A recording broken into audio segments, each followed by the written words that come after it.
Hey guys and girls, welcome to a beautiful Sunday here in America, the greatest country in the world.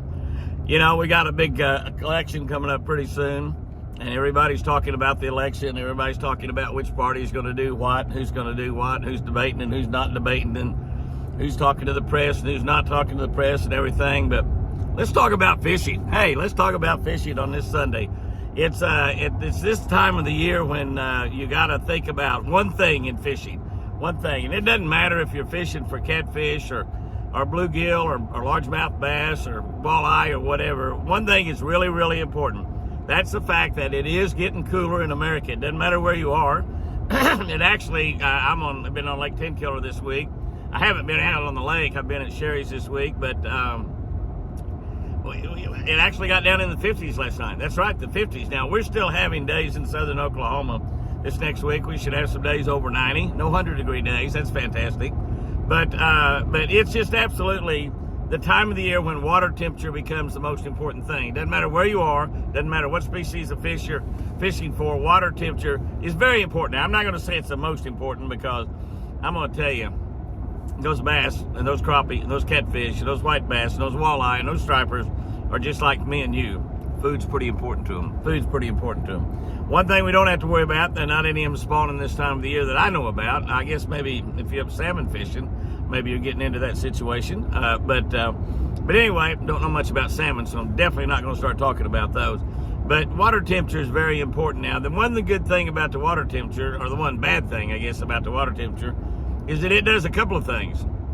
It causes a lot of the fish to move shallower because the shallow water, which in Oklahoma was up around 90 degrees or above 90 degrees, and certainly in parts of Texas and Arkansas it was the exact same way, probably Louisiana, Alabama. We had really a lot of heat this summer, and the water temperature got up there pretty doggone high. But the water temperature is high, the water temperature is cooling off. Now, we immediately think that because the water temperature is cooling off, and particularly in the shallow water, will cool off a lot quicker than the water out away from the bank. And particularly if you're getting situations where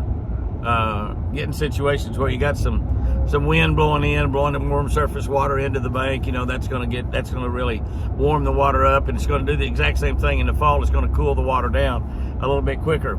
And a lot of fish do move shallow. This is the time of the year when you can start moving back in real shallow water and catch a lot of fish. There's going to be a lot more fish up there. Bass in particular go in what we call a fall feed, and this is the exact time of the year they do it right now because that water temperature starts falling. 2 or 3 things start happening. The shad that were born during all spring and summer are growing, getting larger. They're schooling up. There's big schools, a lot of big schools of larger bait out there for the fish to eat, and these fish start roaming around looking for these schools of shad. If they can move those schools of shad into the bank, or if wind or a point or something like that moves shad into the bank, the fish will move into the bank on those.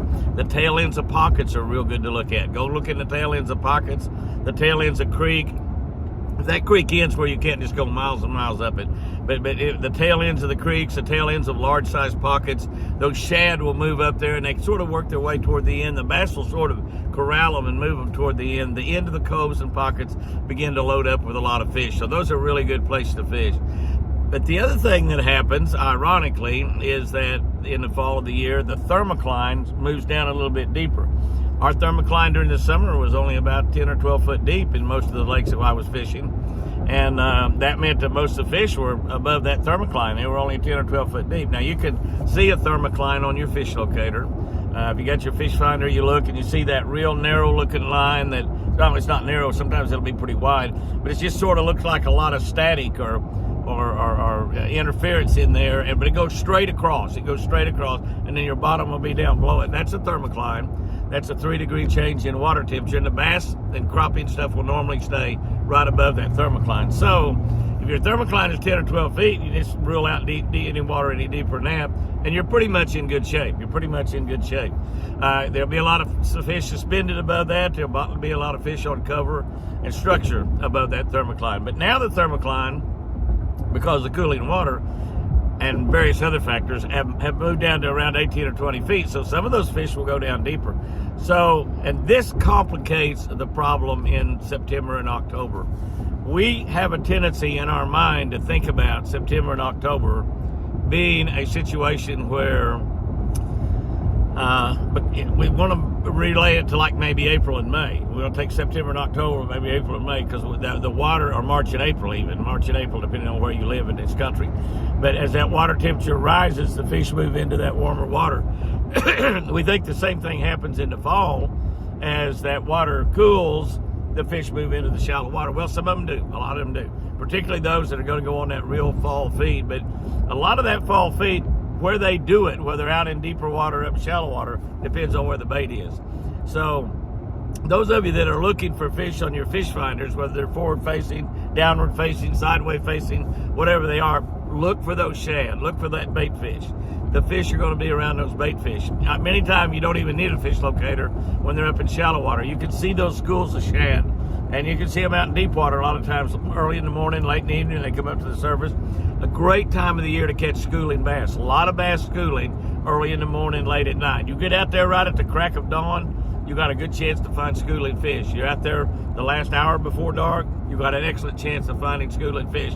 Some areas, depending on where they're schooling and how many shads in the lake, they'll school all day, off and on. So that's another great thing to look for. Pay attention to schooling fish. Pay attention to the birds. But September and October are not like March and April, or April and May. Totally different situation. The water warming is very, very important, but also biologically, those fish are getting ready to spawn. So it's a natural thing to do, irregardless of what kind of conditions they may have. The conditions will affect the spawn, but the spawn's going to happen one way or the other. Might be a great spawn, might be a bad spawn. A lot of that depends on water level. But the fall of the year is not that way. So don't think just because it's the fall of the year that all the fish are going to move shallow because that water's cooling down. And all of a sudden, oh, we got great water. It's 75, 78, 74, 70 degrees. Great water temperature, great water temperature. Same situation, you know, it's not the same as March and April because it's the same situation that the water is getting better for the fish. They're cold-blooded, so the water temperature affects them a lot. But the other part of the game is that they're not, the spawn's not affected. So a lot of the fish will go deeper, a lot of them will go shallower. What they are interested in doing in the fall of the year is eating. So you get around the bait, you're going to be able to catch fish. A great time of the year to throw topwater baits, excellent time of the year to throw buzz baits and spinner baits, baits that you're going to fish up in really shallow water, baits that you could cover a lot of water with, you can fish very, very fast. You want to be concentrate on baits that primarily are shad-colored baits. Bluegill-colored baits are good. They're good all the time of the year in the summer, but they're good in the fall as well because bass love bluegill. Bigger bass have a tendency to eat a lot of big bluegill. So that's another good bait to throw. Obviously, you know, baits like worms and swim jigs and stuff like that work. But this is the time of the year where you can, if you've got into finesse fishing during the fall and you're using that spinning rod a lot, you can actually move back and go to your power baits and use your 15, 20-pound test line, whatever you want to use, your casting reels, and go out there and really have a lot of fun fishing.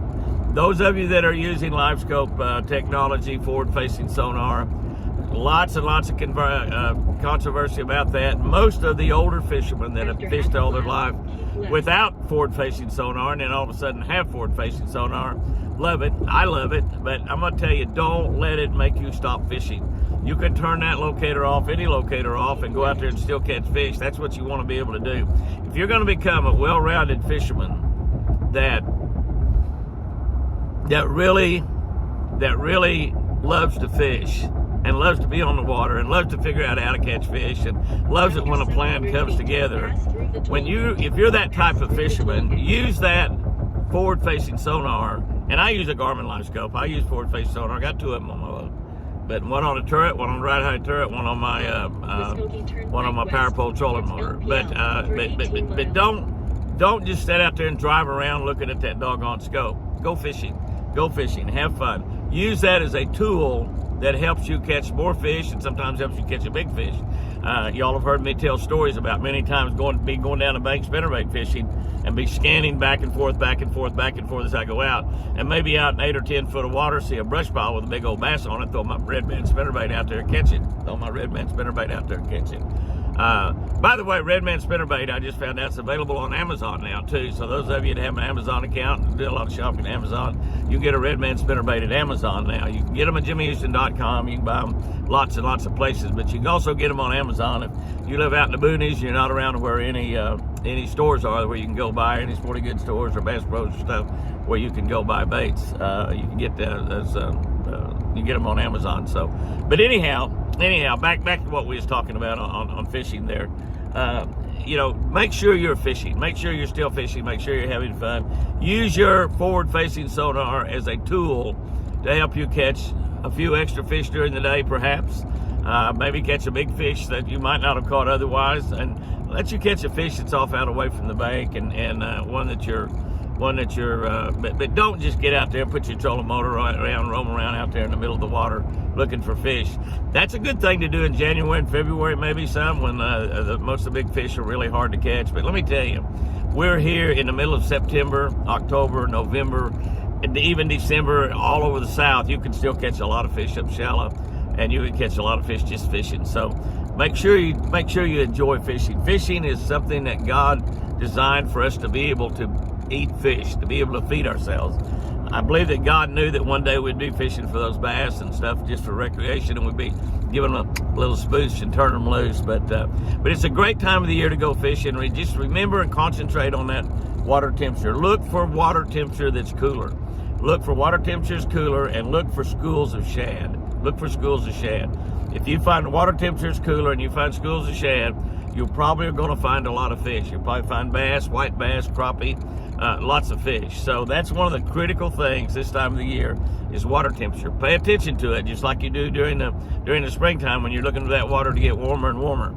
Ironically, as we move further into the winter, one of the very best times to catch fish up in shallow water will be when that water temperature drops down to 58 degrees. That's right. Now, in some places, that won't do that until December. Probably in Oklahoma, depending on the kind of fall we have, will not do that until maybe December. Maybe the first week in December. I've seen water temperature 62, 63 degrees the first week in December, and then it get down and hit that 58 mark, in 2 or 3 days, a little bad cold front or something come through. Might even snow or sleet or something like that. And those big bass get up on the bank, and you can catch them run the Redman spinnerbait right on top of the water, right on top of the water. They move back in those coves and stuff. Now, they move back to the end where they'll follow those shad back.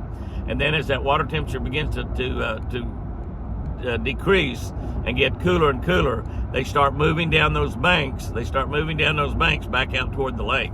And so you can get in those pockets and just put your trolling motor down, go down those banks, throw on a Redman spinnerbait, and just have a ball. Topwater baits work good, buzz baits work good. Your crankbaits, all kinds of baits work great in the fall, just like they do in the springtime. But this is the time of the year to get out there and have a lot of fun. Plus the fact you don't have 100-degree days like we've had, all summer long in southern Oklahoma.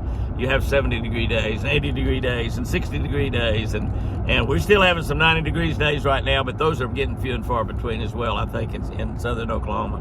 But have you a great time and go out there and go fishing. Go fishing, go fishing. It's the fall of the year, and if you love to spinnerbait, pick that spinnerbait up and throw it. It's one of the best times of the year to throw it.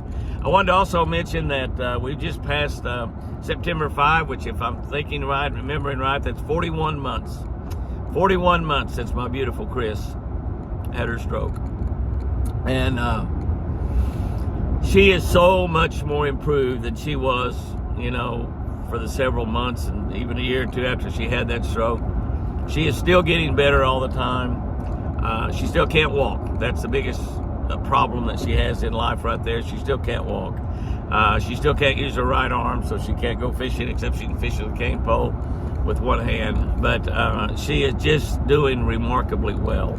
I want to thank each and every one of you from the bottom of my heart, as sincerely as I can say it. Thank you, thank you, thank you for your prayers. Thank you for thinking of Chris. Thank you for commenting and letting us know that you're continuing to pray even here 3.5 years later. And thank you for still having the same hope that I have and the same belief that I have that God is healing Chris. I can see it little by little by little, and I wish I could say that I could see it day by day, but I really can't. But I can see it month by month, and as I look back, and we some of the things that was bad right after that stroke happened are just as bad now. Like she can't walk. She can take a really big step. You can't keep her balanced. She couldn't walk on her own. He can't even walk with a Hemi, but she can walk with a Hemi, but she would fall down if we wasn't holding her. We're still working on her. The therapist comes every week and works with her, and we're still working on that walk. And I'm believing that God will do one of two things with her brain. The left side of her brain, a goodly portion of that brain was destroyed by that brain aneurysm, lots of blood on her brain, and it killed a lot of those brain cells. God will either resurrect those dead brain cells, bring them back to life, just like dry bones in the desert, just like He will resurrect our spirit when we die. He will either resurrect those dead brain cells and bring them back to life from being dead. That causes her to be able to move her fingers like that, causes her to be able to move her arm, causes her to be able to feel her leg. She still can't feel her leg. That's one of the biggest problems in keeping your balance. You can't feel that leg down there. And yet you've got to take those steps with it. You've got to be able to put your weight on it. You've got to be able to stand up. She stands up great. She can stand there. And she's nervous about even standing up without somebody really close by because she's afraid she'll fall. 41 months, I've never let her fall yet. She hasn't fallen a single time, which I think is remarkable. Hard to believe. We come really, really close a lot of times. Kind of tore my right shoulder up a little bit, I think, through all this ordeal. I have a lot of pain in it, but that's just might have happened anyway. I don't know. But I can still cast. I can still fish. And we're getting ready to try to fish with Captain Paul Hebert from Hebert. If he's in this part of the country, close to Louisiana, we'd call it Captain Paul Hebert. It's Captain Paul Hebert or Hebert from Wicked Tuna. His boat is the Wicked Pisa, and we're getting ready to do some fishing with him. That's going to be an absolute blast. But Chris is doing really, really good. A lot of things she can't do. Still have to take her to the bathroom a couple times during the night, and she eats really well. She's gaining some weight, which is good. And I hope she doesn't gain too much is what I worry about. Don't you dare tell her I said that. Don't anybody tell her I said that. But she's eating well, she's gaining weight, she's talking better all the time. Many times her voice is that deep stroke voice that doesn't sound like her at all. Sounds like something like a demon or something inside of her voice box. But many other times that soft, sweet voice comes back. And it comes back usually when her and I are together, just her and I, no one else. And she starts talking and saying everything that she's wanting to say. It just comes out perfectly. Translates from her brain through her mouth, maybe because those are pretty close together. I don't know. Other times she still says things that I can't understand anything. But I pretty well know everything that girl wants in life right now, and so I don't have to guess when she wants something I pretty much needed. And I pray every day for God to make sure in my life totally 100% of the time that I'm putting her first in my life, period, first. And I put God first, you know that, but I'm talking about it as things that go by on a day-by-day basis. I want to put her needs above my needs at all time. I'm still out working, doing personal appearances, trying to make a living. And I want to end this by talking about where I'll be this coming weekend. This Friday, I'll be at Bonegar's in Ada, Oklahoma. That's right, Ada, Oklahoma. That's only about 50 miles from my ranch, so I'll be there. It's a good possibility, and I may have Chris with me. I may not, but I'm kind of hoping I can bring Chris over there, so some of y'all that have been praying for her can give her a hug and tell her that you've been praying for her. And I know we got a lot of people that's on our social media over there in the Ada area. And if you're anywhere around within an hour or two of Ada, come by and visit us. I don't know the exact hours I'll be there, but that'll be on Friday the 13th. So I'm suspecting I'll probably be there maybe like 2 o'clock till 6 o'clock in the evening or something like that. I doubt if I'm there. Normally I'm at those Bonegar stores on the grand reopening of Bonegar farm stores. I'm normally there from on the ones I've done so far in Durant and Ardmore. I've done Durant and Ardmore. I guess it's those ones I've done right now. I can't remember another one. But I'm there from 10 o'clock till 4 o'clock. But since that is a Friday and not a Saturday, it's likely I'll be there from something like 2 o'clock until 6 o'clock, or noon till 6, or 1 till 6, or something like that. I'm not sure. You just check with that Bonegar store there in Ada, Oklahoma, and you can find out. And the reason I am there on a Friday rather than a Saturday is I already had Saturday booked to be in the Church of God in Noonan, Georgia. Noonan, N-E-W-N-A-N, Noonan, Georgia. The Church of God will be there on Saturday, September 14th. That's this coming Saturday. And we'll be there for just a huge event. The event is free. The main event is free. They are serving dinner. Well, wait a minute. I may be messed up on that. I'm not exactly sure. Just go to, because that event is from 1 o'clock till 6 o'clock Saturday. So I don't know if they're serving or not. I'm just not sure. So I get some of these events I speak at about 20 or 25 churches a year. So I get a little confused on which is which. But anyway, they check with that Church of God there in Noonan, Georgia. It's right outside of Atlanta. I think maybe about 35 or 40 miles from Atlanta. And I'll be there this coming Saturday. The event is 1 o'clock till 6 o'clock. Now, all the rest of the details you just have to find out. But if you're around anywhere within a couple of hours of that, it's on a Saturday afternoon. Come and visit us, and it's going to be a wonderful experience down there. I understand. I think this is the first time I've spoken in a Church of God. I understand that is a Pentecostal church, and I love Pentecostal people. I have had times when we've done events for our boat dealerships. You know, not necessarily our boat dealerships, but for Ranger boat dealerships, and maybe the local churches there, the local Pentecost church would come, and they're always shouting and hollering, and I love that while I'm talking, you know, and they do a lot of amening and praising God, and that's just the kind of way that I like to worship. I get my hands in the air and praise God because God does amazing things in my life. So this coming weekend, Ada, Oklahoma, Baumgart's Farm and Fleet Store. Saturday, Church of God in Noonan, Georgia. And you Baptists, if you've not been to a Church of God church, I've been to several Pentecostal churches as I've traveled around the country. Attending the church, not speaking, but attending the church. I guess maybe I don't fire things up enough to speak at a Pentecostal church. I don't know, but I love Pentecostal Christians. You know, they vividly show that they love God and they praise God. And I love God. I love to praise God. I like to worship, and screaming and hollering and shouting is pretty good with me in my book. So I don't know what's going to happen there. I'm really looking forward to this. When I saw it, that we got that scheduled on our schedule. I've spoken to a lot of churches in the Atlanta area, the Bible Belt, just like we are here in Oklahoma. Lots of great super churches in the Atlanta area, and I'm sure the Church of God in Noonan, Georgia. Just looking at their website and looking at what all they do, it looks like a great church. And so we're really looking forward to being there this coming Saturday, the 14th, from 1 o'clock till 6 o'clock. So, guys, this has rambled on a little bit longer than I intended for it to. Go fishing. The fall is a great time to go fishing. Here's the other thing that happens once you get past Labor Day. You are almost fishing giant private lakes. Not many people are out there fishing after Labor Day. You pretty much lose the jet ski crowd, the water ski crowd, the wakeboarding crowds. You pretty much lose those. Not totally, but pretty much do. You even lose a lot of the pontoon crowd. Unless you're fishing out off your pontoon. The fall is a great time. I went across Fort Gibson Bridge a couple times this week, Saturday as a matter of fact, or Friday as a matter of fact, and both times I went across it, I saw one boat, and that's all. I went across the Lake Tenkiller Dam a couple of times this week as well. And one time I saw one boat, one time I saw two. So even Lake Tenkiller, 20,000 acre lake, is not very crowded right now. So it's a great time to get out there and go fishing. You're not going to see many boats, particularly if you're fortunate enough to be able to fish during the middle of the daytime. Get out there and go fishing. This Friday, come to Baumgart's, visit us over there.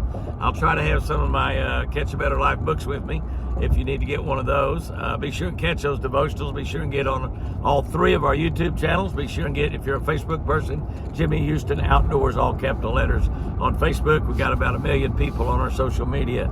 So get involved with us. You'll have fun. We'll put a smile on your heart occasionally, and we'll do some things that you'll have a lot of fun in, I promise you. Have a great one out there. Have a fantastic week. Smile at people. Become somebody's angel. Become somebody's miracle. Sometimes just being nice and sweet to a person and smiling at them, telling them you love them, sometimes that makes a huge difference in their day. That turns into a huge difference in their week. that might even turn into a huge difference in their life.